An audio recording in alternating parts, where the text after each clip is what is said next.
Hi, I'm Katie Judd, a therapist at the Counseling and Testing Center, and today I'll be talking about grief and loss.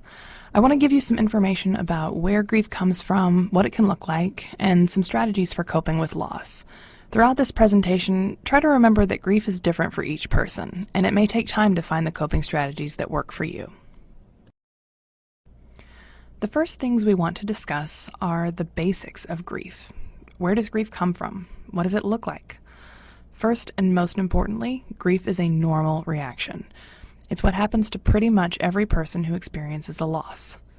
Many of us associate the word grief with a death, but it's important to note that it's possible to grieve other kinds of losses. Being diagnosed with a chronic illness, moving to a new city, starting a new job, maybe you've experienced a major change in finances or you're going through a traumatic event. Almost any drastic life change can cause a grief reaction. Whether you've lost a loved one, a sense of perspective, or what you knew as normal life, you could experience feelings of grief. Grief can also include a range of emotions, all of which are absolutely normal. Grief isn't just sadness.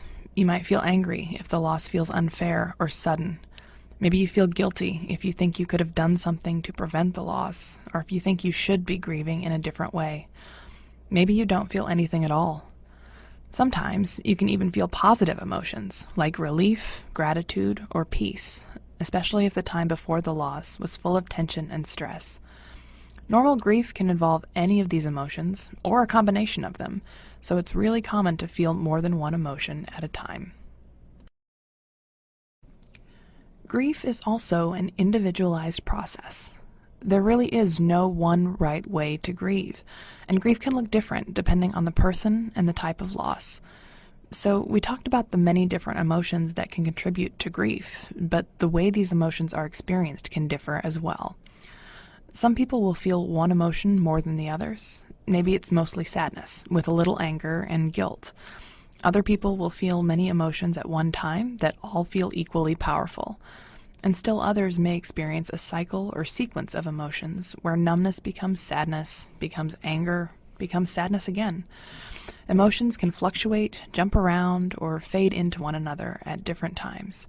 No matter what emotions you experience and how you experience them, there isn't a way you should be feeling. Grief-related behavior can differ as well. It may be hard to be around people, or you may want to seek support and company. You may feel like you need to take time away from work, school, and responsibilities, or it might feel better to throw yourself into the things you used to do. If you don't feel ready to get back out into the work world yet, give yourself permission to do that. If, instead, you want to get back into your usual routine because it helps you feel normal, try not to judge yourself for that. Finally, the timeline of grief can vary greatly person to person. Grief almost always changes form over time, and it typically becomes easier to manage the feelings associated with grief. But it's tough to predict how long the grief process will continue. Many people still have feelings of grief years after a loss. With a less powerful loss, you may feel more comfortable after a week or two. But no one can really tell you this is when you'll feel better, and no one should tell you that you should feel better after a certain amount of time has passed. While grief tends to look different for each person, there are some broad stages that most people seem to experience. Thus, grief is an individual process with similar elements. After experiencing a loss, most people experience a period of shock. This is the time when the loss may not feel real, or when you don't seem to feel anything at all. This is usually a self-protective reaction. It would be really difficult to feel too many intense emotions at the same time, so you block it all out. This is your brain's way of helping you to function in the first days after a loss. After the initial shock wears off, you'll likely go through a period of suffering. This is the phase that can be most variable in terms of time, intensity, and emotions. It often involves painful feelings, processing related to the loss, and planning for the future. You may spend a lot of time during this phase thinking about the time before the loss and gaining a full understanding of how your life will change after the loss. This is also the time when coping strategies become most important because you'll be deciding how to honor your feelings of grief as well as how to move forward in everyday life. The final stage involves healing, recovery, and acceptance. The goal of grief is to integrate the loss into your life so that you can remember it with less pain. And eventually, most people find that the loss naturally starts to hurt less over time. That being said, the healing stage is still a process. It's not so much a goal to achieve. It's a growth process that involves continual learning and refinement. Sometimes, people can bounce back into the suffering phase, particularly when reminded of the loss. So, after the loss of a loved one, you may still feel a great deal of pain on holidays and anniversaries, even when you feel you've accepted the loss. So once you've experienced a loss, how do you go about handling it? Ultimately, the answer to that question is completely up to you. So the first rule for coping with grief is be flexible and go easy on yourself. You may feel like you don't know what you're doing with grief, but honestly, most people don't. At the same time, it can be hard to let go of what TV, movies, and media tell us grief should look like. So here are some things you can tell yourself if you feel like you're grieving or coping in the wrong way.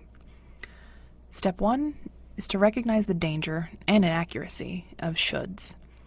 Society might tell you that you should just move on and get back to work. Other people might tell you that you should read a specific book or do a certain ritual. You might even tell yourself that you should be handling the loss better or moving through grief faster. While some of these messages may be helpful, some of them may also be confusing or hurtful.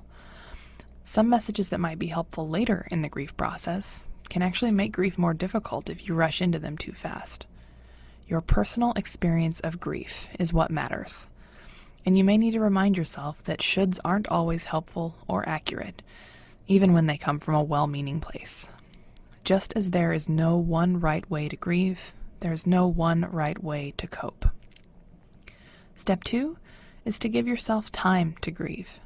This sounds like a simple step, but many people feel pushed to get better, and this can make you feel anxious and ashamed, on top of other grief-related feelings. Keep in mind that grief is a process that takes time, and it's okay to take some time for yourself to figure out what you need within your grief experience. Step 3 is just to do what works. Especially in the days and weeks immediately following a loss, do what feels natural. Don't try to force yourself to do things you're not ready for, and you don't have to jump right back into everyday routines if you're not there yet. Find what's helpful and effective, and try to avoid judging yourself. At the same time, watch out for those coping strategies that can be unhealthy in the long run, and actually make grief more difficult to manage. Behaviors like drinking alcohol, binge eating, and using drugs are habit-forming and harmful to your body and mind. Care for yourself, listen to yourself, and be kind to yourself. Do what works. Once you feel ready to try some coping strategies, there are 2 broad categories of coping: self-focused strategies that you can do on your own, and other focused strategies that involve other people. Remember, all of these have the potential to be helpful, but it might take some trial and error to figure out what works best for you. One of the most challenging parts of grief is dealing with the negative emotions that are common to the process. We're human, and we naturally want to push away feelings that make us hurt. Unfortunately, avoiding the feelings of grief doesn't make them go away any faster, and it can actually make the feelings more difficult to deal with later. At the same time, you might have responsibilities like caring for family or working that just can't be put on hold. So it's all about balance, keeping up with major responsibilities, and giving yourself time and space to experience emotions. Figure out what you have time for, even if it's just 15 minutes a day, to check in with yourself and to experience grief. During this time, you might cry or yell or just remember, but you'll have that 15 minutes to look in on yourself. Many people find it helpful to express feelings in a tangible way because it gives you somewhere to put your emotions. You can do this by journaling, writing poetry or stories, scrapbooking, drawing or painting, or some other creative activity. And most importantly, try not to judge yourself or your feelings. You're allowed to feel anything and everything. Self-care can also be incredibly important when you've experienced a loss. Grief can be exhausting, and while it's important to face your feelings, it's also important to give yourself a break and take care of your mind and body. Emotions are more difficult to manage when physical health suffers, so getting good sleep and eating right can help with emotion regulation. Getting exercise is also useful when grieving. In addition to being healthy for your body, exercise releases endorphins and dopamine that can increase positive feelings. To take care of your mental health, you can engage in soothing activities like reading, starting a new hobby, getting outdoors, or meditating. Finally, you can plan ahead to help you maintain stability even when loss makes everything feel chaotic and unfamiliar. Setting up a daily routine and sticking to it can reduce stress and increase predictability. Similarly, engaging in familiar activities can provide some sense of normal, everyday life that can help you feel settled even when everything else feels unsettled. Follow the same route to work. Get up and go to sleep at the same times. If you used to work out on Saturday mornings, try to stick to that schedule. It can also be useful to set up a plan for days or events that might trigger feelings of grief. If you know that a loved one's birthday is going to be especially difficult, try to avoid planning stressful meetings or important events for that day. Maybe you can take the day off school or leave work and do something that helps you honor the loss. You can also set up rituals that mark the loss, such as visiting a gravesite, having a memorial service, or just lighting a candle. Overall, there are a number of strategies you can try that involve just you and give you a chance to learn how best to cope on your own. There are also many things you can do to seek support from other people. Sometimes, grief can make you feel isolated and alone. Thus, it can be helpful to share your experience with others. Friends and family are often the first source of support. The people who know you and care about you are often grieving at the same time, so you can share your feelings of loss with those who are also grieving that loss. Even if friends and family aren't grieving with you, they'll probably want to help if they can, and usually they'll be eager to provide support. They may not know exactly how to help you process your feelings, so it's okay to tell them that just listening is enough. They don't need to have answers or solutions. You might just need a listening ear. If you don't feel comfortable talking to family or friends, or it doesn't feel like enough, there are many options for group supports. Some people choose to get active in community groups, like charities or community service organizations. This can be especially helpful if you're having trouble rebuilding meaning and purpose following a loss. These groups can also be related to the loss itself. So, if your loss was related to a specific illness, it might help to run in a fundraising race that supports finding a cure for that illness. There are also grief-specific support groups that can help you get support and encouragement from others who are grieving. These can be general grief support groups or groups that are specific to your loss. These groups may be run by counselors or community members or others who have experienced grief.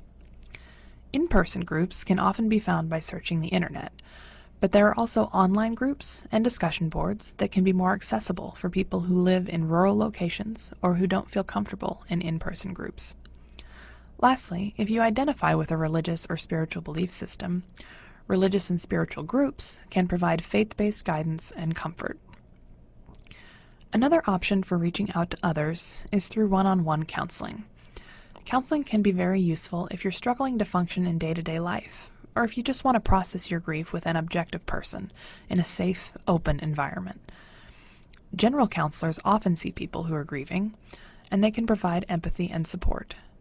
General counselors can also help if there are other mental health concerns that have gotten worse following a loss. There are also grief counselors who specialize in grief and loss. These counselors have a wider exposure to grief experiences, but the choice of counselor is ultimately up to you. If you're here at WSU, you can always pay us a visit at the Counseling and Testing Center in Grace Wilkie 320. Our therapists can provide a safe, non-judgmental space to discuss your loss, and we can help connect you with other resources if necessary. See the last slide in this presentation for more info about the CTC. The last thing I'd like to highlight in this presentation is that, as Elisabeth Kubler-Ross and John Kessler note, you will not get over a loss. Not really. But that's just because grief isn't something you just get over. You'll heal and rebuild and move forward in your life, but grief will stay with you. You won't be the same, and that's okay. Grief is a process. You're allowed